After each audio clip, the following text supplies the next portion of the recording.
Chapter 3, Forgery.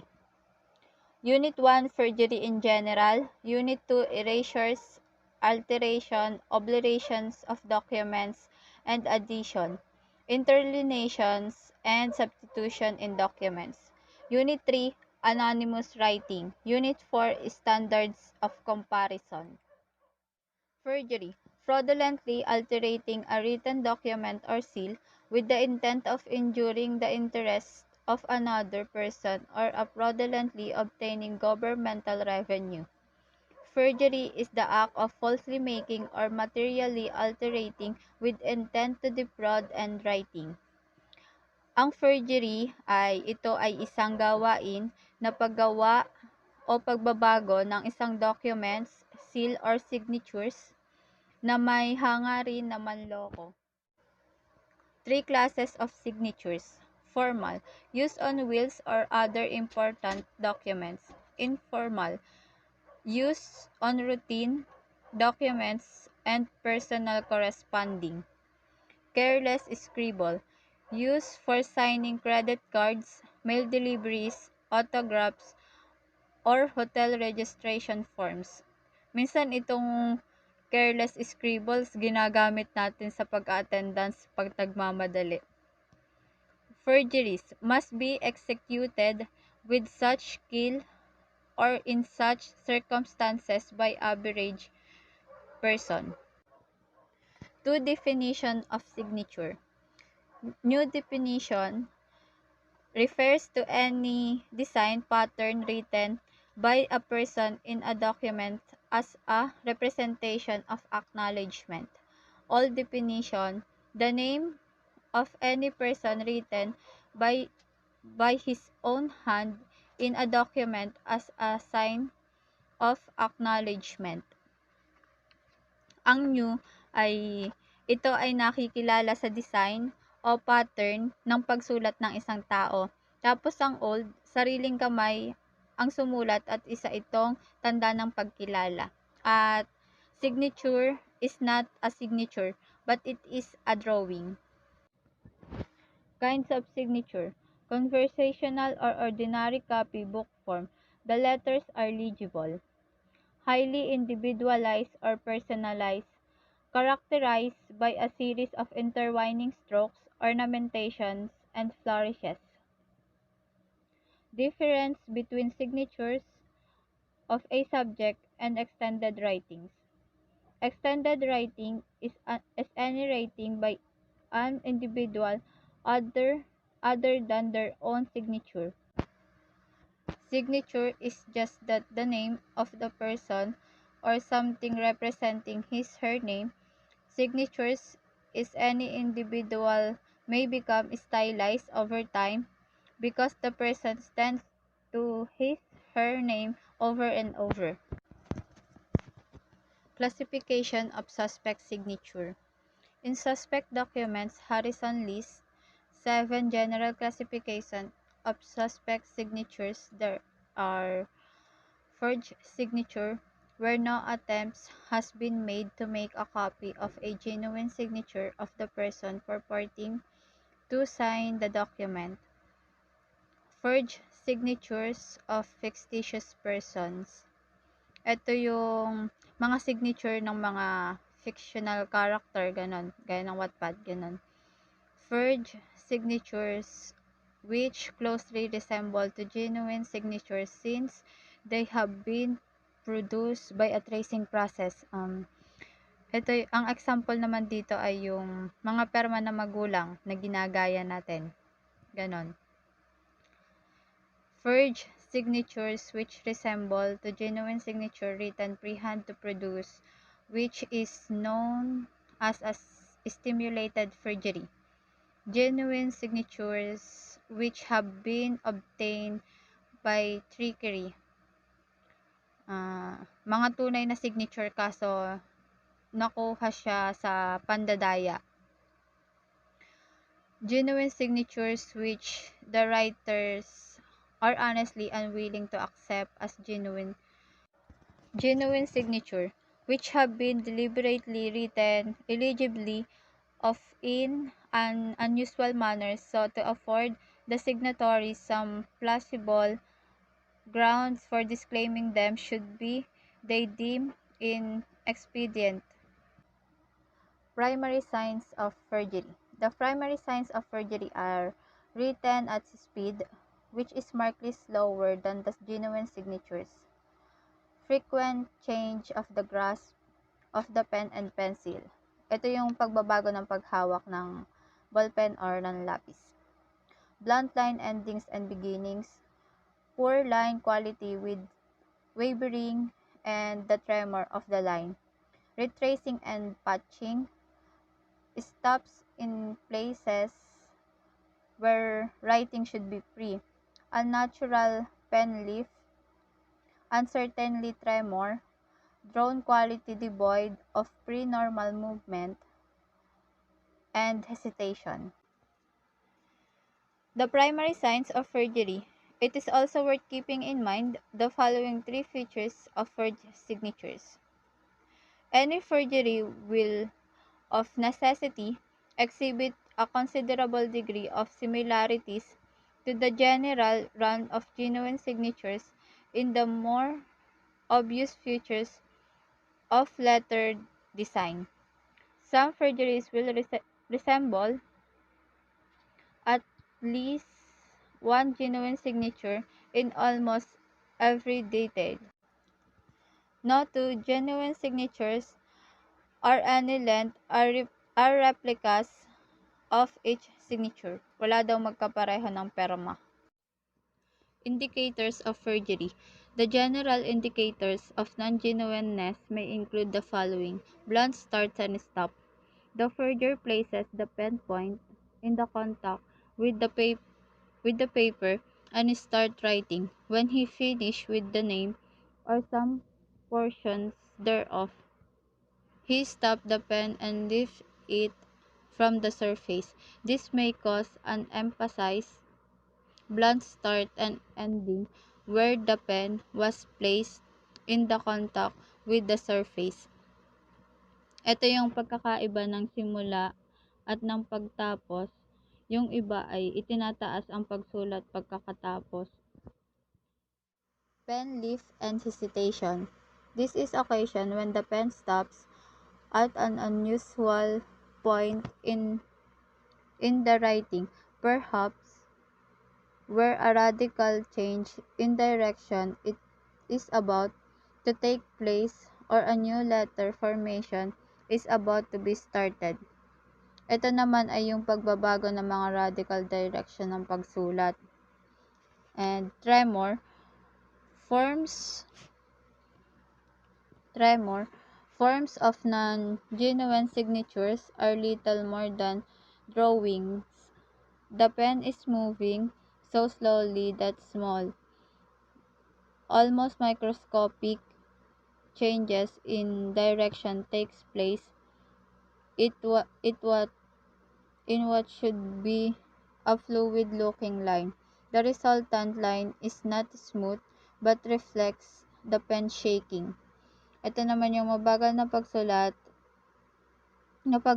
at nakikita ang mga diin at ang kalat ng ink. Speed and pressure. The pen is moving slowly rather than the dynamic movement associated with most genuine writings, resulting from the same constant pressure exerted on a slowly moving pen. Ito naman yung nagkakaroon ng resulta na pare-pareho ang diin ng pagsulat. Patching. Some individuals may leave the signature alone, caring about the mistake or imperfection, while others will simply fix the signature by correcting the offending portion. These signature collects are quite different, and patching that is frequently found in genuine signatures. The writer is not attempting to make the signature more readable, but to make its appearance possible. Extensions 2 and 3 or thermal stroke or to lower descending portions or letters, along with corrections to embellishments are typical of non-genuine patching. Indication of genuineness: habitual speed of writing, firmness of stroke, degree of skill, pattern of shading and emphasis, fundamentals muscular movement, coordination, continuity, and freedom. Simple perjury or spurious perjury. Defined as a fraudulent writing in the signature of another in the natural and disguised writing of the forgery, the latter exerting no effort to effect a resemblance between a forgery and the genuine signature of the individual whose signature is being forged. Ito yung sample niya. Hindi sila magkakagaya ng G, tapos yung S, magkaiba din sila. Simulated forgery. Freehand drawing in imitation of a model signature. There are two basic classes of simulation. The genuine signature model. Ito yung nagpa-practice muna bago manggaya ng perma. Tapos forgery without an actual model document and at hand. Ito naman yung nasa isip na nila yung ginagaya nila, yung parang tanda na nila kung ano yung style. Kaya, yan. Pero, hindi pa din ganun katulad. Trace forgery is the result of an attempt to transfer the fraudulent document an exact facsimile of genuine writing by the same tracing process. Ito naman yung example niya. Yung original, medyo malabo. Tapos kapag na-trace na, napapadiin, kaya ganun. Cut and paste forgery is created when the authentic signatures are misused by means of photocopiers of computer scanners. The resulting signature is not really a forgery, strictly speaking, because your signature has been recycled. However, we will still call it forgery for our purposes, since these situations represents an authorized use of your true signature or fraudulent ends. Ito yung yung signatures, yung papel na may signature, gugupitin mo yon. Tapos, ididikit mo dun sa papel na kailangan na may signature nun. Tapos, isa-xerox mo para naman maging tunay. Pero halata pa din na copy-paste. Kinds of tracing process. Carbon process. The forger places the documents to be forged on the bottom, interleaves a piece of carbon paper, and places on the top a document containing a genuine signature. Examination of the use of carbon paper or carbon film ribbon can sometimes disclose the content of the text. Ito yung sa mga resibo, yung carbon paper, yung kulay blue, minsan black, ginagamit nila para matatak na lang yung signature para copy agad dun sa sa another pages ng papel. In detention process, the documents containing the authentic signature is placed on the top of the document being forged. The forger trace usually will considerable pressure over the genuine signature using a pencil, a pen, stylus, or similar instrument, and creates an intended signature outline on the document being forged. Is in detention or depression outline. In the outline is thereafter overwritten using pencil or pen and ink. Ito naman yung example niya. Kung makikita nyo dun sa madiin yung pagkakasulat ng ng kanyang perma, kaya nabakat yung kanyang perma. Halata, kaya nagaya. Transmitted light process. The document to be forged is placed on the top of the documents containing the genuine signature. In registration of two documents are superimposed over a light source and a flat surface. Ito naman yon, yung gagamitan mo ng ilaw, halimbawa yung papel mo, tapos may phone ka sa ilalim na open yung flashlight, tapos saka mo gagayahin yung perma mo. May papakita ko sa inyo na video na example ng mga nameke ng perma. Panoodin natin. Media at news sites at nagtatanong, nasaan ang mga boto namin para kay Marcos? Ito rin ang sabay-sabay na hinaing ng ilang miyembro ng Iglesia ni Cristo mula sa mga probinsya ng Basilan, Maguindanao at Lanao del Sur. Kasabay nito, nagsilabasan rin ang mga screenshots ng tali ng boto mula sa mga lugar na iyon. Ang nakakapagtaka, sa iisang kandidato lamang napunta ang lahat ng boto, samantalang 0 ang natanggap ng ibang katunggali. Isang pangyayaring kahit sa buong kasaysayan ng eleksyon sa ating bansa ay ni minsan hindi naganap. Sa Mindanao, puro pre-shaded yan. Pagdating ng balota ro, kukunin ng mayor, yung mayor shade na lahat siya. Kunyari, bumuboto yung mga tao, pero wala na, hinuhulog nila yung mga ano na. Kaya dami zero, meron pa naman zero. Nagsagawa ng technical examination ang COMELEC sa tulong ng National Bureau of Investigation upang malaman kung lehitimo ang mga botanteng nakilahok sa halalan ng ARMM. Sinuri ang pirma ng bawat isang botante. Ang Voters Registration Receipt o VRR o ang pinipirmahan ng botante sa araw ng pagrerehistro ay kailangan magtugma sa EDCVL o Election Day Computerized Voters List o ang kanilang pinipirmahan sa araw ng eleksyon. Ang bawat guhit at linya ay masusing inaaral ng mga eksperto upang maberika ang pagkakahalintulad nito. Hindi man sakto lagi ang bawat pirma. Nalalaman ng eksperto kung tugma ang estilo ng sulat kamay na ginamit. Laking gulat ng COMELEC at NBI nang lumabas ang resulta.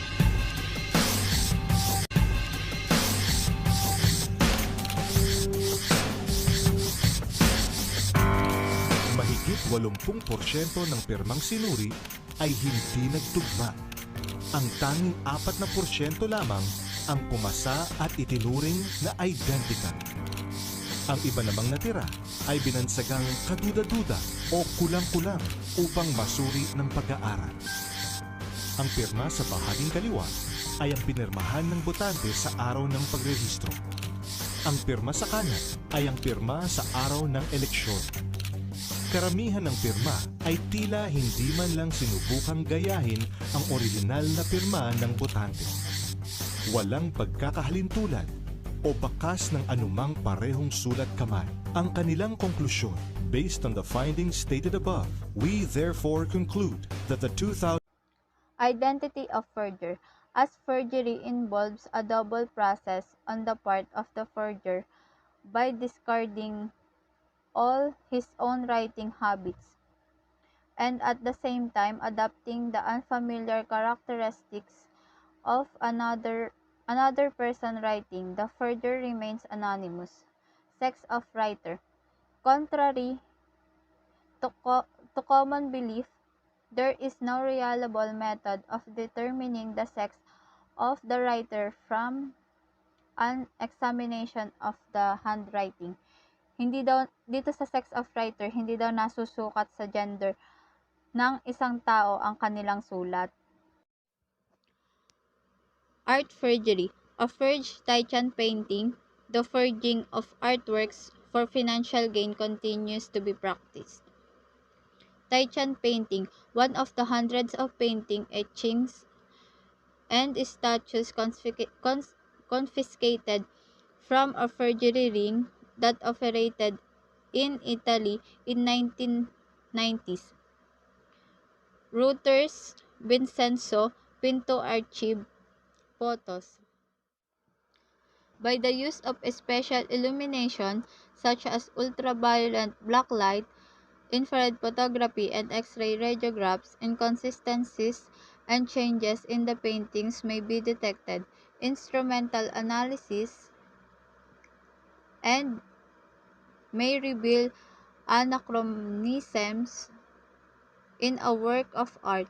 and techniques such as carbon-14 dating, thermoluminescence dating, and dendrochronology, three-ring dating. They are all helpful in detecting forgeries in works of art.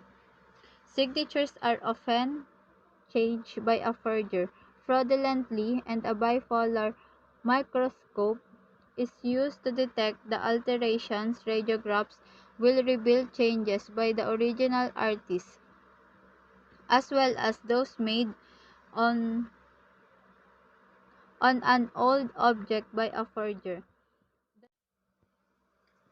QDE, or Question Documents Examination, has been a professional at least since 1870 and frequently is in cases of forgery, counterfeiting, mail fraud, kidnapping, con games, embezzlement, gambling, organized crime, white-collar crime, art crime, theft, robbery, arson, burglary, homicide, serial murder, psychological profiling, and deviant sex crime.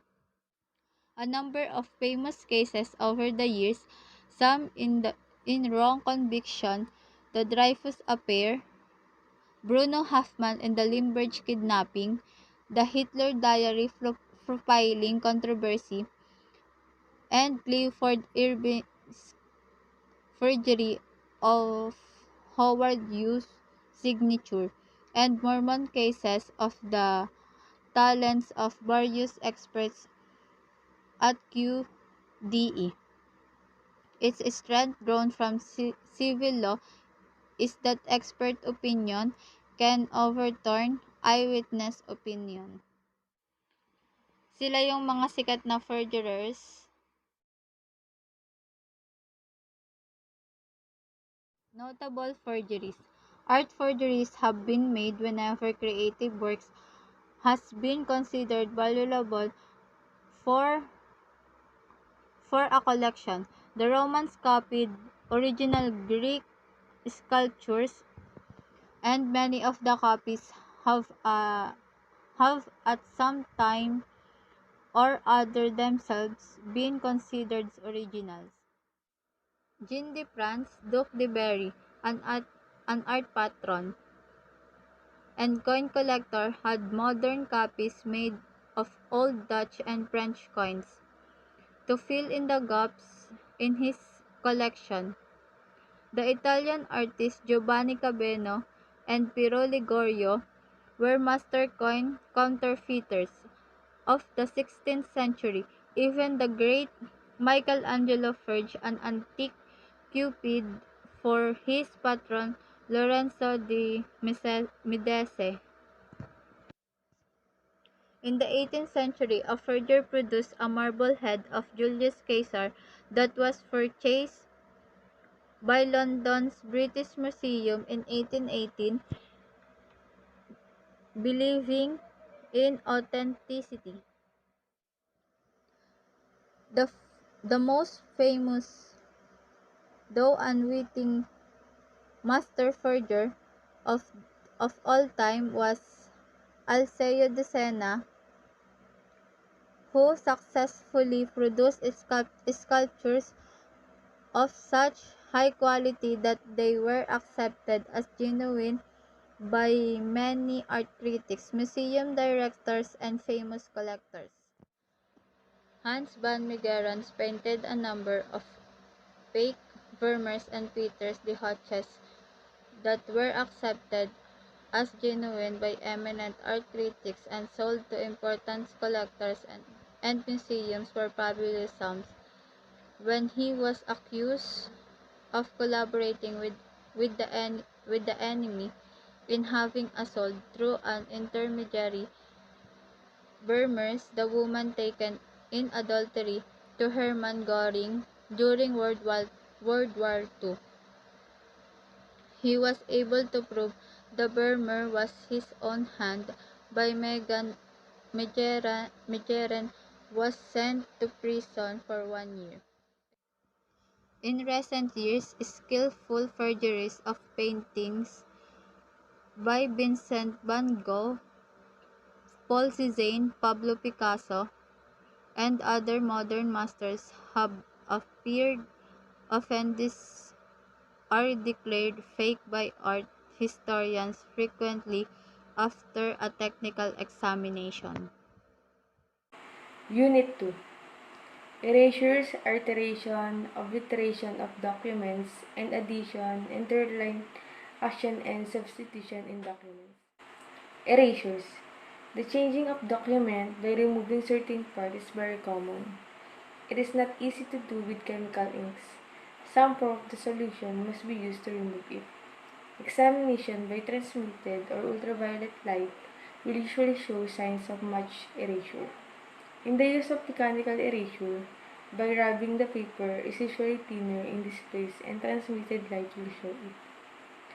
So, sa mechanical erasure daw, ang ginagamit dito is rubbing erasure.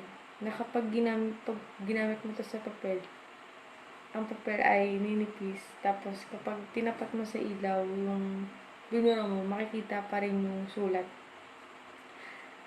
The most common and clumsy form of erasure is abrasion, of which method the surface of the paper itself containing the ink is actually removed, taking the ink with it. Erasure of this kind is usually perfectly apparent when carefully examined but may be so skillfully made as to escape detection on the first view. Itong form na to, siya yung pinaka-common at clumsy na erasure kasi kailangan perfect yung pagkakagawa mo nito para maayos at maganda yung kalalabasan nung pagbura mo. Another form of erasure is the use of chemicals. Chemical erasure usually affects the document in such a way as to show clearly that it has been tampered, but when skillfully made, they are not discernible by ordinary observation. All of these chemical preparations have the tendency to produce on white paper after the lumps of sometimes a pale yellow stain. Sa chemical erasure naman, kapag ito yung ginamit mo, magkakaroon ng stain yung papel. Hindi kagaya dun sa abrasion. Kaso nga lang, kailangan perfect yung pagkakagamit mo ng abrasion na yun. Next, alterations. Changes or interline actions are especially reprehensible and at the last moment before execution, they should be described at the end of the will itself before execution. But this commendable practice is by no means universal, and therefore it frequently becomes necessary to determine if possible whether these interliner added parts are genuine or fraudulent. If it is possible that the interliner added part may be in a different handwriting, the careful study and comparison must be made, as with a simulated forgery, but often the part in dispute considerably written by the writer of the remainder of the document, and the order, date, and continuity of the writing are the question to be investigated. Ang alteration ay ang pagbabago or pagdagdag ng numbers or letters sa isang document. Kung magkaiba ba yung sulat, kung pareho ba yung ganito, ganyan yung sulat ng tao. Andito yung example ng alteration. Kailangan mo siyang gamitin ng machine para makita mo kung may dinagdag or binago dun sa document. Common most errors in alteration suspect: spelling, punctuations, paragraphing numbers, incorrect use of words, capital, division of words, titles, incorrect abbreviation, incorrect address. Careful attention should be given to sentence construction, spelling, grammar, idiom, division of words, shading, spacing, system of writing, titles, ratios, use of capital letters, abbreviations, stamping, superscription, symbol written slightly above the letter, proportion of letters, alignment, margins, watermarks, connection, punctuations, underscoring, folding, and ink. Next, alteration in typewritten document. The question sometimes arises concerning suspected addition to a type of written document. If an erasure and misaligned addition are present, the problem is not difficult. If the addition has been made with a great skill, a close examination by means of measuring devices, a low-power microscope is necessary. The following procedures will be found practicable. Machine. The examiner may determine whether the addition was made by the same machine or the same make and model of typewriter. The success of this examination will depend on the amount of typing in the added text. Yung machine, ito yung ginagamit para malaman kung may nadagdag ba or na bawas dun sa document, kung anong machine yung ginamit mo. Ink density. The manuscript text was part of the original text. No difference in the density of the ink impression should be observed since a similar part of the ribbon was used. The examiner will examine the addition under a microscope and compare the inking with the accepted part of the text. Ink density. Dito, malalaman kung ano yung density ng ink na ginamit, kung pareho ba yung density nito at nung original document. Alignment. It's difficult to replace a sheet of paper in a typewriter and perfectly align added letters with those previously made. The examiner tests the suspected addition for alignment by means of a glass plate. It can readily be determined whether a given letter is falling in its proper place. In the words of alignment, kung tama ba yung align, baka ginaya lang to or ganyan. Dun mo malalaman sa alignment kung pareho ba, kung siya ba yung nagsulat ng document na yun. Next is obliteration. Obliteration by ink can be uncovered by the laboratory with infrared photography or ultraviolet light. If the obliteration is done with color inks, the laboratory can show this with color filters. If an investigator can find color filters in his photographic depth, he should look at the document with different filters to see if he can read the writing. Ang obliteration daw, ito yung example. Kailangan mo siyang gamitan ng infrared photography or ultraviolet light. Mamaya papakita ko sa inyo yung example ng infrared photography or ultraviolet light. Alteration, obliteration, and ink examination. Often an alteration or obliteration may be discovered and deciphered or an ink differentiation determined by the document examiner. The obvious and discernible evidence of a second writing instrument may will prove that on addition after the fact has taken place. Ito yung example ng infrared photography. Tapos ito naman yung ultraviolet. Makikita pa rin dun sa infrared photography yung sulat kahit ganun ng nasunog na. Maitim na yung papel. Kasi sa ultraviolet light naman, pag inilawan mo yung papel, nakikita pa rin yung sulat. BSc, Infrared Imaging Equipment and Infrared Photography had opened up a new world for the question document examiner. Although the concepts are not new, every day we read about the development of a new spy satellite that employs infrared imaging, snowscopes, and infrared binoculars have been in use for decades. How do this process work? Using infrared, ink can be observed to luminescence or gold, be transparent, or appear unchanged depending upon its chemical properties. The infrared examination may consist of using special light filters and films for photographic imaging or by use of equipment specially designed for infrared imaging. The process is referred to as visuospectral comparison, and the equipment is usually referred to as a visuospectral comparator or VSC for short. TLC.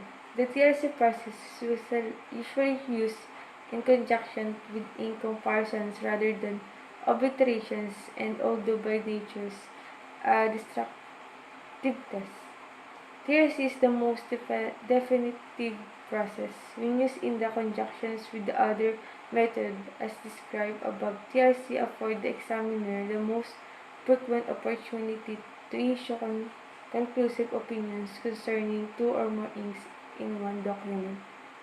Ito yung example ng TLC.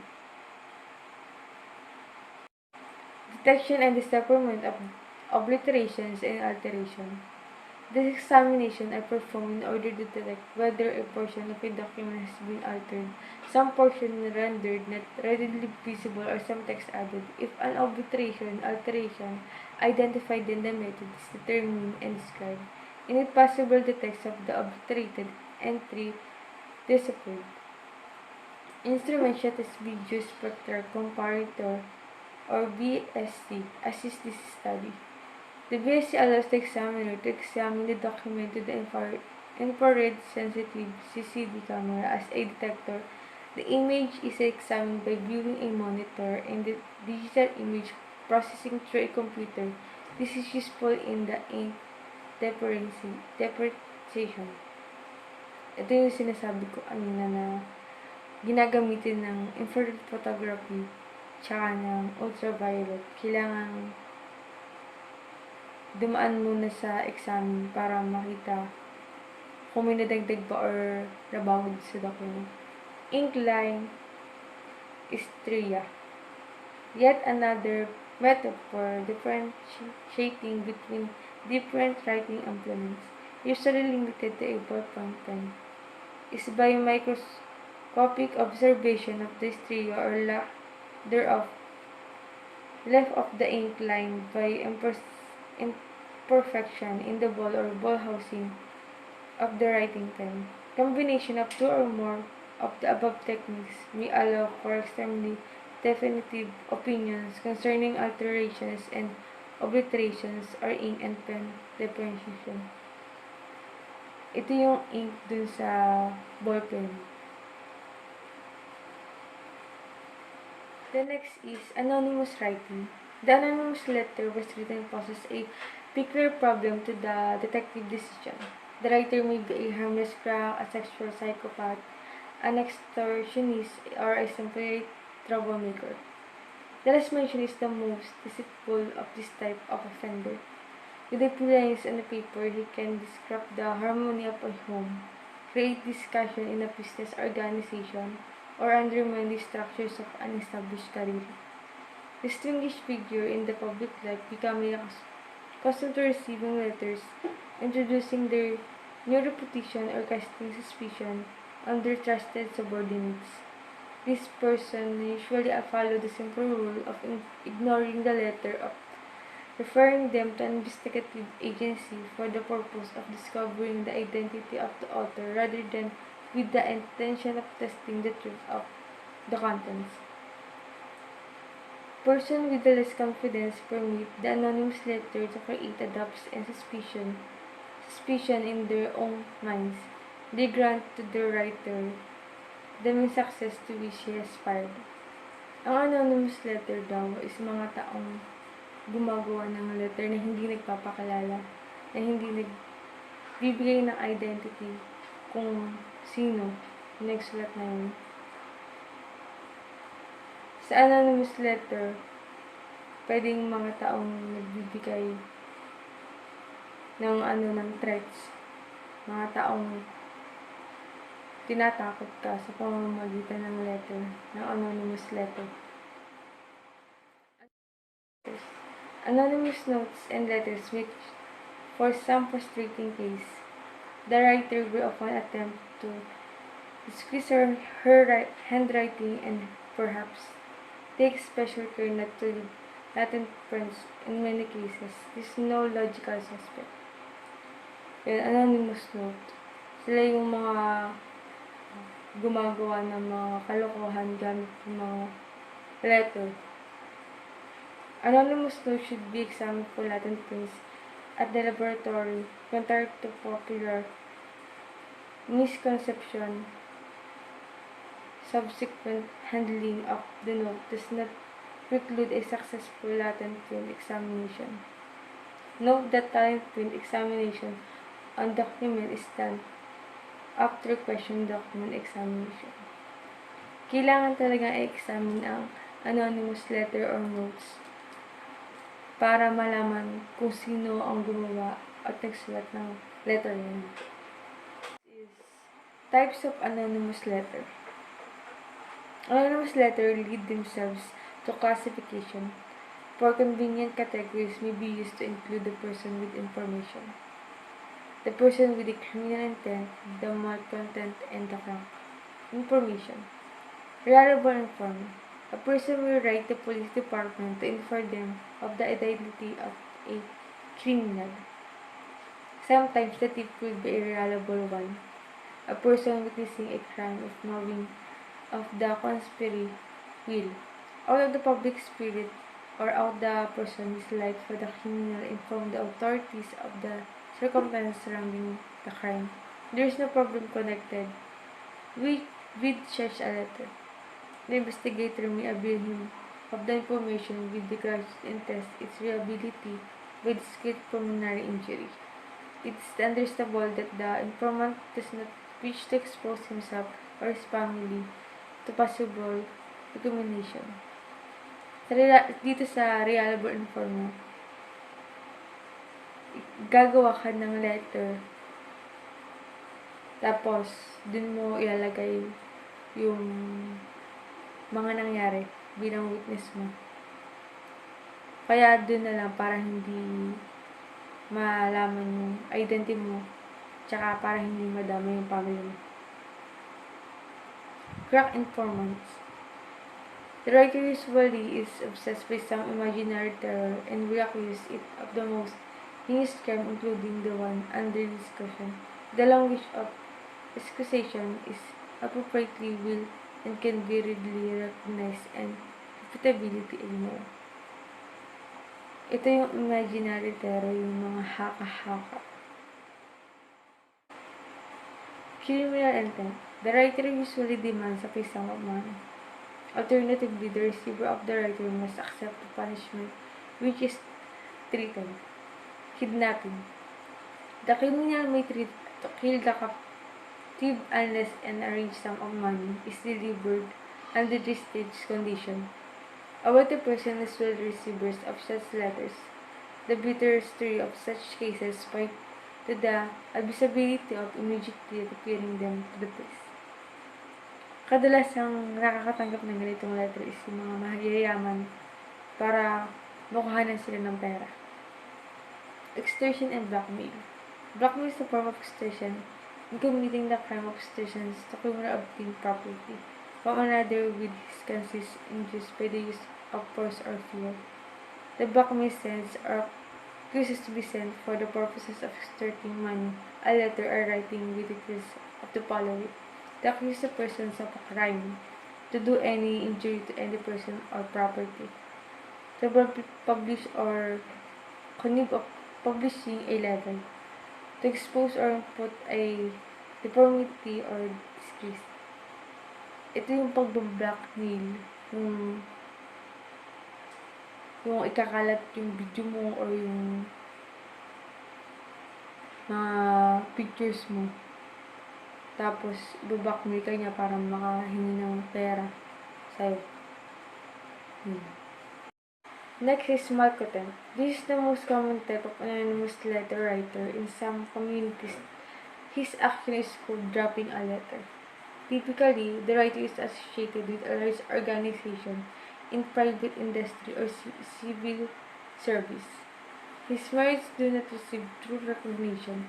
A bearer has been preferred to him and has risen to relatively high station. He has observed improper behavior in the office or in his rebel's private life.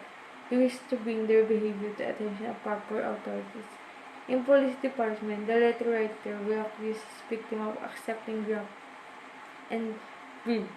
In other civil service work and private industry, he will usually accuse his victim of taking undue credit for work done by others, a pity temporary, or of preparing his friend for promotion.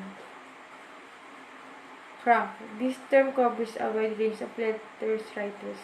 Some of them are harmlessly insane and can be ignored. Others may give violent vent to their feelings and are potentially dangerous. Attacking public figures. The writer is either a religious or political crank. He addressed anonymous letter to person in public office at the head of a large private organization. He recognized the fact that the public figure is in reality at the head of conspiracy to promote some political or religious doctrine. Ito yung gumagawa ng sulat para masira o masiraan ang imahe ng isang public figure tulad ng mga politicians. Absence letter, the sex debut. Some persons derive great satisfaction, usually sexual in nature, from writing absence of scurrilous letters to persons of the opposite sex. A neighborhood youth may select a physical, well-endowed girl for his spectral attentions and send her anonymous letter informing her of his sexual ambition. Dito naman sa absence letter, the sex deviant. Bilang investigador daw, kailangan mong dahil sa isang psychiatrist ang hindi kailangan liham para malaman kung ito ay isang banta. Ito ang nagsusunod ng isang hindi kailangang liham kung saan nakapulog dito ang mga ambisyon niya sa isang babae. The next is identifying the writer. In a case involving a complainant, the identity of the author may sometimes be established. If he is writing a series of letters and if he is within the circle of the complainant's associates, acquaintances, or neighbors, one of the more of the following methods may be used. Fingerprints. The victim should be instructed to submit each suspected letter unopened so that it may be processed for fingerprints. Sa letter mo makikita yung fingerprints na nagsulat ng letter mo. Handwriting. Often a general sample of the culprit's handwriting is present.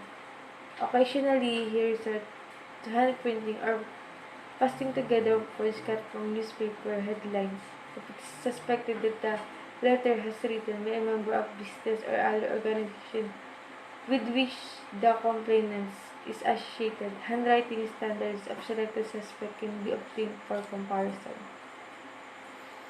Example ng mga nakatanggap ako ng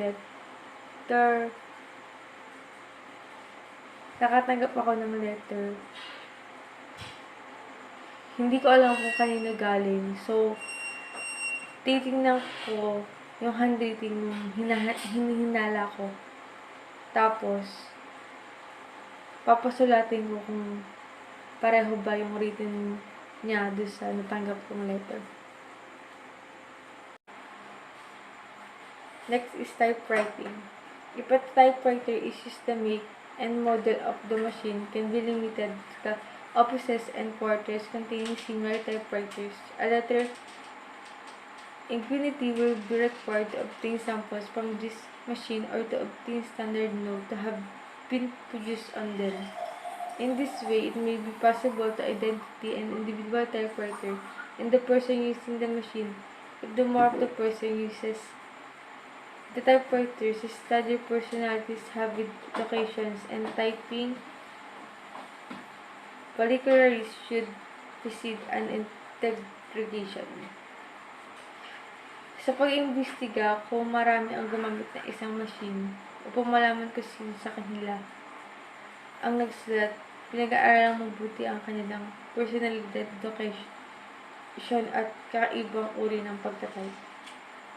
Next is paper and ink. The writing materials and genre should be examined for peculiarities that should serve to identify the source. Dito naman, mga materyales sa pagsulat na kailangan suriin upang makilala ang pinagmulan. Plans. If the one or more suspect had been identified, investigators may obtain conclusive evidence by the means of plans. The use of marks, stationery, the inks is recommended. If the type of stationery used in the anonymous letter is fairly common or in general supplied from a common source, the investigator can arrange to place a small identifying number in fluorescent ink on a corner of each sheet of stationery. The suspect should be assigned or a definite number, and receiving a subsequent letter should be possible or determine the guilty part of the fluorescent number revealed under ultraviolet light. Another method applicable to a situation in which there is a limited number of suspects is the use of fluorescent ink using a substance such as added 1-naphthalene negative 368 tersoporic acid to an iron ink and the portions of 2 volumes of acid to 5 volumes ink. The writing on line becomes brilliant fluorescent under the ultraviolet. If the typewriter is to the letter, a pen can be made by impregnating the ribbon with a fluorescent liquid. So, dito naman, sa pamamagitan ng ink, kung anong klase ng ink yung ginamit, dun mo malalaman kung saan galing yung letter na yun at kung kanino letter yun. The three main phases of investigation. Number 1. Careful listing of all probable and possible writers. Number 2. Study the contents or message in the letters. Number 3. Comparison of the writings of a various suspected writers with the anonymous letter. Careful listing of all probable writers. Careful attention should be given to grammar, spelling, division of words, understanding, folding, shading, abbreviation, proposition of letters, alignment, punctuation, system of writing, margins, spacing, watermarks, titles, correctional, erasures, superscription, stamping, ink, and use of capital letters. The standards of comparison, the handwriting standards. Standard simply known as an item to which an unknown item can be compared, while standards are needed in the typewriter, printer, photocopy, and other non-handwriting examinations. Handwriting standards are frequently referred to as exemplars, specimens, or known. Here's some brief history of handwriting standards. Before 1880, exemplar writing was not admitted in the United States. Court experts simply stated their opinion as to whether a document was genuine or forged. Expert testimony as to who wrote the document was not allowed if the expert disagreed. All expert testimony was disregarded. Gilbert v. California in 1967 settled non-argument by ruling that a handwriting exemplar is an identifying physical characteristic outside Fifth Amendment provision against self-incrimination. So we have here the two groups of standard writing. Non-request standards and the request standard. So what is non-request standards? Are quite simple writings which can be indisputably prepared by the accused when he had no reason to think would be used for handwriting, while request standard are those in which the subject is asked to write a specific material, usually through dictation. So we have here steps in obtaining dictated or request standard for known writings. Number 1, the investigator should be prepared in advance. Number 2, obtain collected known non-request writing or standard. Before the dictated writing, prepare a collection of exemplar terms for the writer to use. In the procurement of the requested standard, the subject should be stated in comfortable or natural position. Number 4, each specimen should be removed immediately out of his sight while preparing the succeeding one. Number 5, if questions, writing includes a street address, municipality, provincial or city, provincial or city, telephone number, identification or number, and etc. When the issuance of the entire check is alleged, the subject should be supplied with comparable blank checks or a paper of the corresponding size and with appropriate spacing and rulings. Number 7, request standard should be written at several different times during a single interview. Number 8, all standards should be signed and dated. Number 9, sign, spacing, and placement of the writing may be affected by the size and shape of the document. Number 10, do not use general purpose exemplar forms. 11, determine what type of writing instrument was used to prepare the question entries and provide a similar instrument to the writer of the exemplars. Number 12, allow the writer to have only one exemplar form in front of him at a time. We have few cardinal rules in taking dictated known writing. Number 1, do not coach the writer on how to make the letter forms. Number 2, do not show him/her the question writing. Number 3, do not show him/her any handwriting or even typewriting and tell him/her to copy it. Number 4, do not help the subject with spelling or arrangement. Obtaining known Janine signature specimen. Janine signatures written nearest in date of the question signature. Janine's signature were written on a similar material, like checks, unlike stationery, similar printed forms, and etc. Janine's signatures are written under the same alleged or known circumstances. Janine's signatures are written with a similar writing instrument, ballpoint pen, roller, ball pen, fountain pen, and pencil, or etc. So we have here the possible sources of handwriting for comparison. Actually, meron po tayong 100 possible sources, but doon po sa pinasa sa amin na gagawing report, ito po yung may bilog. It means ito yung kadalasan or mostly na ginagamit ngayon na possible sources of handwriting or comparison. We have here account books, affidavits, bank savings withdrawal slip, bank deposit slip, bank statement receipt, business license application, criminal records, driver license application, greeting cards, passport, receipts for rent, sport and game scorecards, traffic tickets, hunting license, identification card, inventories, letters, library card application, loan application, manuscript, marriage record, membership card, postal card, school and college papers, telegram copy. So, dito po tayo madalas makakakita ng possible sources of handwriting. Kaya, dito po nyo mapapatunayan kung ang isang bagay o ang isang papeles ay pagmamay-ari ng isang tao dahil naka-imprint po doon yung kanyang signature, which is handwritten. We have here the factors to be considered in the selection of standards. Good writing standards should be sufficient to define accurately the identifying habits as well as the kind and extent of variation typical of the writer's handwriting under any specific writing condition. B.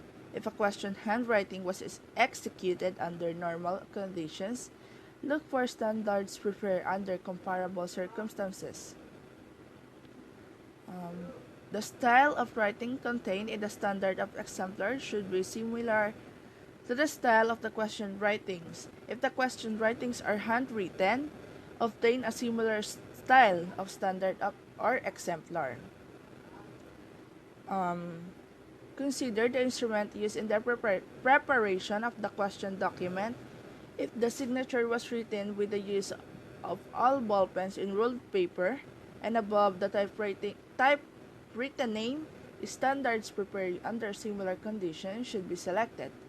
The ideal standards are those before on and after the date of the question, and the standard should not exceed more than 5 years.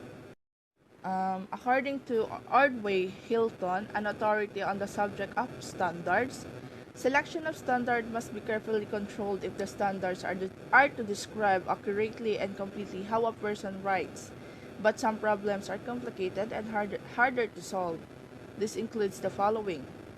Signatures of the careless, highly erratic writer. There's a group of writers who execute their signatures with consistency. With a writer of this type, even a series of signatures written within a week or so, the question signatures may show great variation. Number 2, received signature.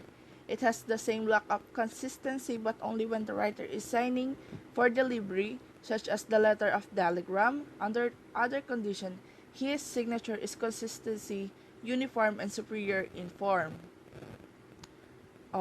Number 3, the near illiterate writer. Writing a slow and laborious task, the signature is drawn, plodding, and is designed in primitive. Problems involving these signatures tend to be troublesome. Signature of physically impaired writer. The intoxicated signature deterioration in writing declines, although other writers still continue to write with skill. Successive specimens written during the same night of drinking vary greatly in many identifying elements. The problem is how to obtain comparable specimen which can be used effectively and accurately identifying a signature which clearly reflects the influence of excess alcohol. It's under the signature of physical impaired writer, the old age deterioration. Difficult problems may be encountered due to writer's age or to terminal illness. Writing is characterized by a lack of fluency in the execution, inaccuracy, and inconsistency in details and forms. Signatures by an infirm writer reveal greater variation from signature to signature that was typical of vigorous signatures of earlier years. In order to reach the most accurate conclusion, 2 or 3 times the normal number of signatures may be needed, and they must be closer in date to the signature in question than in the usual code. The sickbed signature under the signature of physical impaired writer. A signature of this kind may have been immediately after a serious accident or operation, when it was believed essential to execute the particular document. Periods of illness are not times when one apt to do much writing, and so there may be only limited numbers of signatures written. Thus, the right kind of standards therefore are extremely difficult to locate if they exist at all. The last one is disguise signature or writing. Ito po ay last sa factors to be considered in selection of standards. The disguised signature of or writing. If the question signature is disguised, specimens written under normal conditions cannot be used for composition. The examination is therefore hampered by the lack of truly adequate and proper standards. The best standard to determine the genuineness of or otherwise of the question signature of an alleged victim are his signature executed in his regular course of business on the same class of documents. Before, on, and after the date of his question signature, the standard that belong to the same class will create the setting. The character and the time of the question documents in further investigation. An interview of the complaint is called for the earliest investigation age.